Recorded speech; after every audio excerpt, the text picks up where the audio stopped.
Bonjour à tous, on se retrouve pour une nouvelle vidéo sur la chaîne Texama. AMD a introduit avec sa troisième génération de processeurs Ryzen l'arrivée du PCI Express 4.0. Actuellement, il y a très peu de choses qui peuvent vraiment utiliser ce PCI Express 4.0 qui, je vous le rappelle, permet de doubler les vitesses par rapport au PCI Express 3.0. Il y a seulement les dernières cartes AMD et aussi, ce qu'on va traiter aujourd'hui, des SSD NVMe qui en tirent pleinement profit pour avoir des plus grosses vitesses. Mais avant ça, ce début de vidéo est présenté et sponsorisé par PDF Element. PDF Element, si vous ne connaissez pas, c'est un logiciel d'édition et de création de PDF. Donc, il vous permet notamment de créer et éditer des PDF. Donc, vous pouvez les créer de toutes pièces ou par exemple les créer en important une image que vous venez de scanner, par exemple. Donc, il permet de même reconvertir en texte une image qui est très pratique. Il vous permet également aussi de convertir n'importe quel fichier connu en PDF, ce qui peut être vraiment utile si vous avez par exemple des fichiers Word et que vous les mettez en PDF qui est un format beaucoup plus facile à lire. Il vous permet également de faire du traitement de masse, donc si vous avez beaucoup de fichiers à traiter, beaucoup de fichiers à transformer en PDF, vous pouvez le faire. Et une des dernières fonctions de PDF Element, c'est aussi tout ce qui est au niveau formulaire. Donc si vous avez beaucoup de formulaires au niveau PDF à transformer, traiter, il vous permet de le faire et c'est extrêmement pratique évidemment. C'est donc une excellente alternative à Adobe Acrobat. Si vous voulez en apprendre plus sur PDF Element et profiter des promotions Noël, n'hésitez pas à cliquer le lien dans la description. Du coup, justement, pour parler de SSD, justement PCI Express 4.0, on a ici un Sabrent d'1 Tera en PCI Express 4.0. Je tiens à préciser d'ailleurs que cet exemplaire est fourni par Sabrent directement, mais ce n'est pas une vidéo sponsorisée, donc je tiens à ce que ce soit très clair. Il y a deux autres SSD sur le marché que vous pouvez trouver avec des performances assez similaires et aussi qui supportent le 4.0.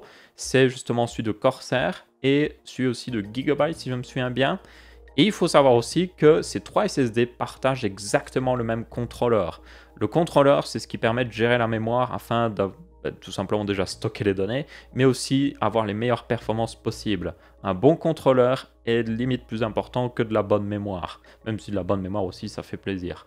Donc, ils ont tous les trois le même contrôleur, ils ont certainement tous les trois la même mémoire. C'est de la TLC pour information, donc 3 bits de données par cellule. Je ferai une vidéo dans le futur qui parlera un peu plus SSD pour vous parler justement de ce que ça veut dire pour ceux qui ne comprendraient pas. Du coup, ce SSD en particulier, vous l'avez en version boîte normale, comme n'importe quel SSD. Donc ça, c'est celle que vous pourriez prendre justement si vous voulez juste l'installer dans votre PC et que vous avez peut-être déjà un radiateur pour justement le SSD. J'en parlerai justement pourquoi après. Vous avez aussi une édition spéciale où vous avez ce radiateur en plus qui est massif, on peut le dire. Enfin, il est gros, mais il n'est pas trop gros non plus. Et du coup, c'est un radiateur qui a même des mini heat pipes. C'est des mini heat pipes. Comparé à ce que vous pourrez trouver sur un refroidissement de processeur, c'est évidemment beaucoup plus petit, mais c'est limite mignon en fait.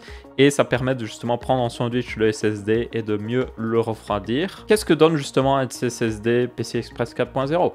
Eh bien, j'ai utilisé Crystal Disk Info. Crystal Disk Info, c'est un programme qui vous permet de tester tout simplement les vitesses de n'importe quel SSD, disque dur, ou même d'un disque dur sur votre network, donc sur votre réseau. Donc vous pouvez tester un NAS comme ça au niveau vitesse.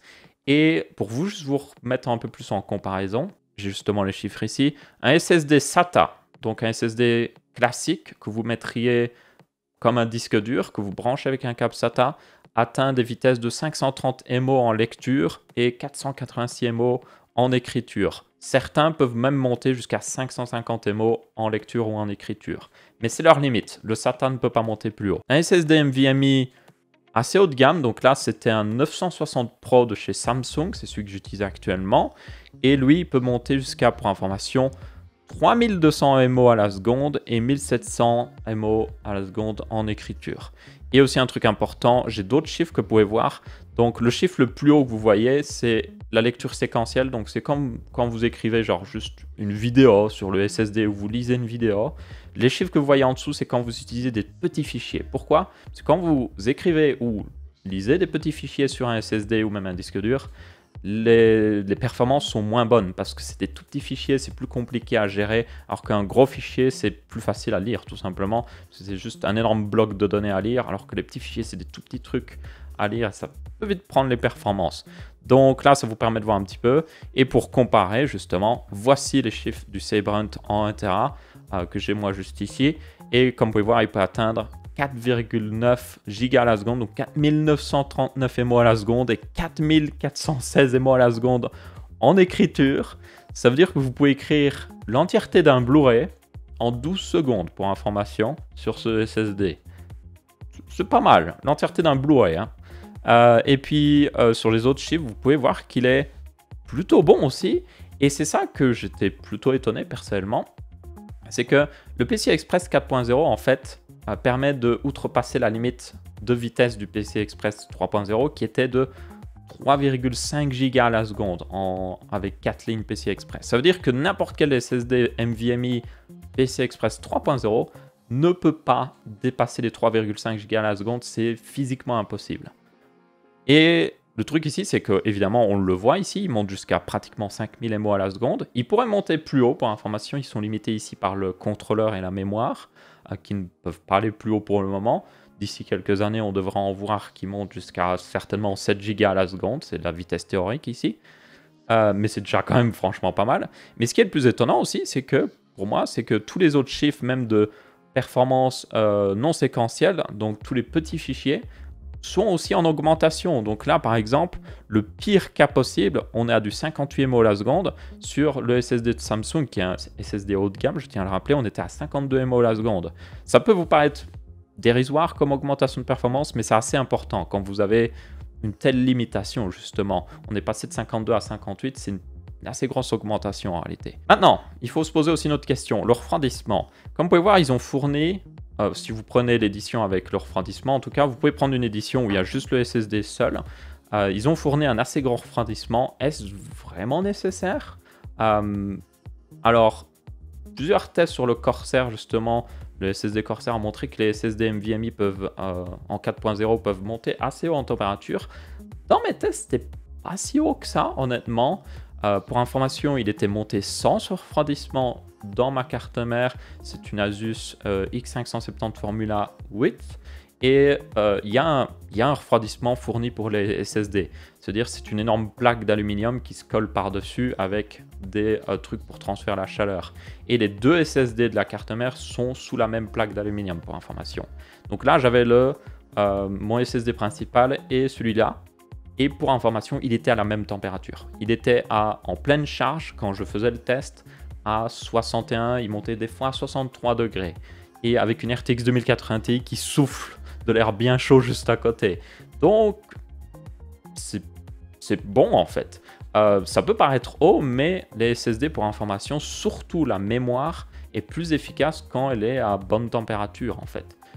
Il y a évidemment une limite, mais elle préfère la meilleure température. Le plus important à refroidir, c'est le contrôleur. C'est lui qui va faire le plus de chaleur et c'est lui qui a besoin d'être refroidi. Mais 60 degrés pour un contrôleur, il n'y a pas de problème. Maintenant, la question qu'il faut se poser, après avoir vu justement les performances, qui sont évidemment nickel, la température qui est selon moi pas un problème, c'est pour qui est ce SSD tout simplement? Est-ce qu'il y a un intérêt pour, par exemple, les jeux vidéo? Je vais être très honnête, pour les jeux vidéo, il n'y a pas vraiment un intérêt. Le truc, c'est que vous pouvez acheter un SSD SATA classique et avoir d'assez bonnes performances dans la plupart des jeux vidéo. Même des jeux qui requièrent beaucoup de chargement sur le disque, notamment GTA V, qui est très lourd là-dessus, qui requiert même, genre vraiment, si vous voulez jouer à GTA V pleinement, il vous faut un SSD, il faut l'installer sur un SSD. Vous n'aurez pas forcément un gain de performance énorme si vous passez sur ce genre de SSD. Vous aurez des meilleurs temps de chargement, évidemment, surtout sur les jeux qui ont des gros temps de chargement, mais vous n'allez pas vraiment voir votre FPS passer de, je sais pas moi, 60 à 80. Mais ça peut aider certaines personnes. Maintenant, le vrai marché, selon moi, de ces SSD, c'est tout simplement pour les bases de données, surtout. Mais c'est pas un marché forcément, on va dire, très commun. Enfin, c'est très commun en réalité, mais c'est pas commun pour ceux qui regardent certainement cette vidéo. Mais c'est clair que eux, ils vont être très contents de ce genre de SSD. Il y a peut-être aussi les professionnels de l'édition vidéo, peut-être aussi les professionnels du son, qui pourraient mettre justement tous leurs samples là-dessus et éditer leur musique beaucoup plus rapidement parce que tout serait instantané. Ce serait comme limite, ce serait... Bon, c'est pas comme si c'était en RAM, mais ce serait quand même sacrément performant. Mais ouais, c'est des plus des cas particuliers, vous voyez. Et ça requiert évidemment d'être sur une plateforme AMD qui le supporte, encore une fois. Donc ouais, pas forcément d'intérêt. Maintenant, le plus important, c'est le prix en fait. Je veux dire, si vous pouvez acheter ce SSD au même prix qu'un SSD haut de gamme en PCI Express 3.0, autant prendre celui-là.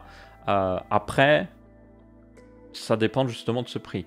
Ce SSD en particulier, sans le refroidissement, est vendu à 200 € pour la version 1 Tera, ce qui est assez honnête niveau prix par rapport aux autres SSD PCI Express 4.0, notamment celui de Corsair est vendu à pratiquement 250 € avec refroidissement. Toutefois, celui de Corsair, il faut le préciser. Mais on l'a vu ici, selon moi, si vous avez déjà un refroidissement et un bon flux d'air dans votre boîtier, vous ne devrez pas en avoir besoin. Là, vous avez aussi la version 500 Go qui devrait être plus visée par les gens, qui elle est vendue vers 120 € pour information, encore une fois, sur celui-là, et un peu plus de 140 € chez Corsair. Donc encore une fois, ici, malgré que vous avez basiquement le même SSD selon moi, genre vous avez le même contrôleur, la même mémoire, les mêmes performances, celui-là, il y a un bon prix. Mais bon, encore une fois, vous pouvez acheter des SSD NVMe PCI Express 3.0 pour 120 €, 130 € en version 1 Tera. Donc ça veut dire que vous pouvez avoir 2 fois plus d'espace de disque dur, enfin de disque SSD, que une version PCI Express 4.0. Et au niveau performance, vous êtes pas vraiment au même niveau, mais vous en êtes pas trop loin non plus, quoi. Vous êtes à 3 Go à la seconde, donc 3000 MO à la seconde, et les performances sont quand même très bonnes, quoi. Donc ouais. Mais du coup, je pense que c'est un peu trop tôt justement pour ces SSD de montrer un petit peu ce qu'ils valent. Il faudra attendre, selon moi, une petite année pour voir plus de concurrence, plus de contrôleurs arriver sur le marché et réduire certainement plus les prix, ce qui devrait évidemment permettre à n'importe qui d'en acheter plus facilement. Du coup, si vous êtes quand même intéressé par ce genre de SSD, je vous mettrai le lien Amazon de celui en particulier. C'est mon lien affiliate, donc si vous utilisez, ça me permet de soutenir la chaîne en partie. Mais je vous mettrai aussi des très bonnes alternatives en PCI Express 3.0. Sabrent en a un 3.0 qui est très bon pour le prix honnêtement.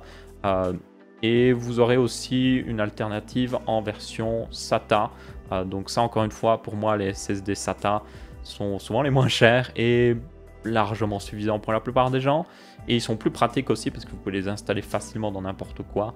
Alors que ça requiert un slot M.2. Tout le monde n'en a pas. Donc ouais.